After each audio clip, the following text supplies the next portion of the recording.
Abonnez-vous maintenant.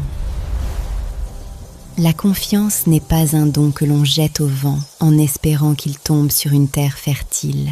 Elle est un sanctuaire ultra sécurisé dont on ne confie les clés qu'à ceux qui ont prouvé, dans l'ombre et le silence, qu'ils savaient honorer le sacré. Freya Rostaï. En ma qualité de fondatrice et d'architecte des futurs écolieux communautaires, Symbiofléim, appelés à s'ériger aux quatre coins du globe, je suis amenée à croiser une myriade de consciences.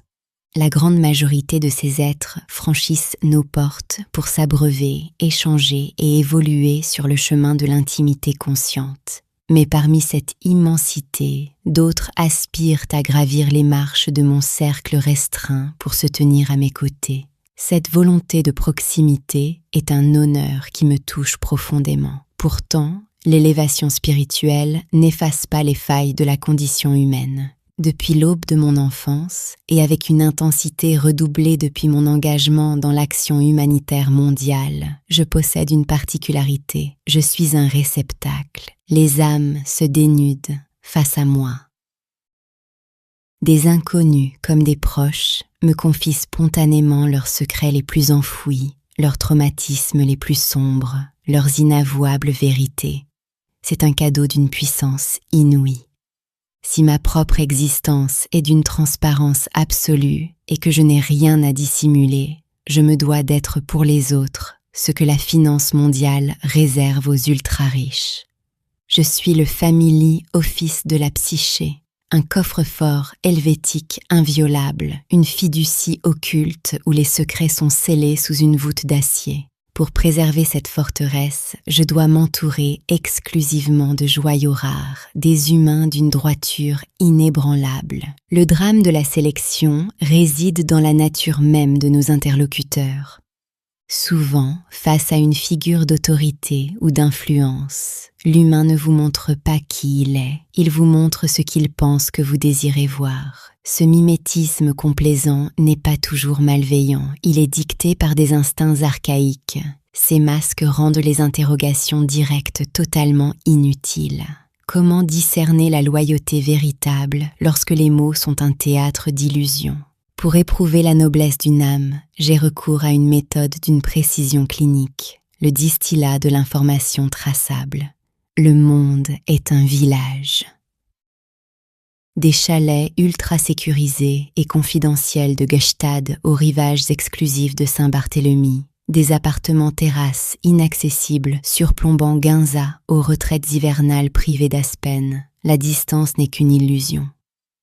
Entre n'importe quel esprit sur cette terre et moi, il ne subsiste que 3 intermédiaires. Le réseau humain est une toile d'araignée d'une sensibilité redoutable. Ainsi, à l'échelle globale, je délivre un socle d'informations publiques identiques, mais à des individus spécifiques ou à des comités restreints, je confie un élément inédit, un traceur. Il peut être aussi majestueux et visible qu'une trompe d'éléphant, ou aussi subtil et imperceptible que le battement d'ailes d'un papillon bleu de Morpho.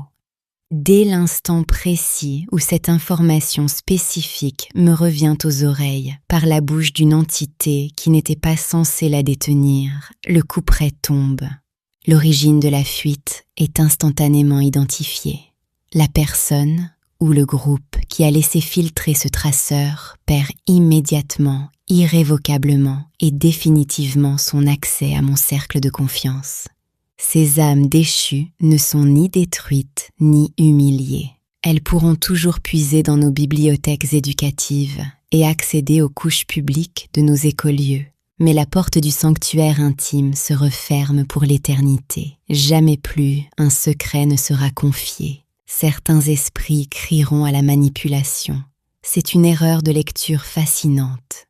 La manipulation implique l'ombre et la tromperie. Or, ma méthode est d'une clarté totale, exposée ici même à la vue de tous. Je ne force personne à trahir, je me contente d'observer la nature individuelle faire son œuvre.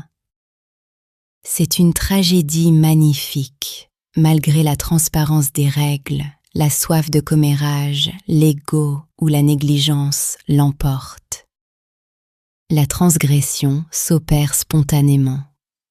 La personne s'exclut elle-même du royaume de l'intime. L'intime n'est pas simplement la nudité des corps ou le partage d'une alcôve.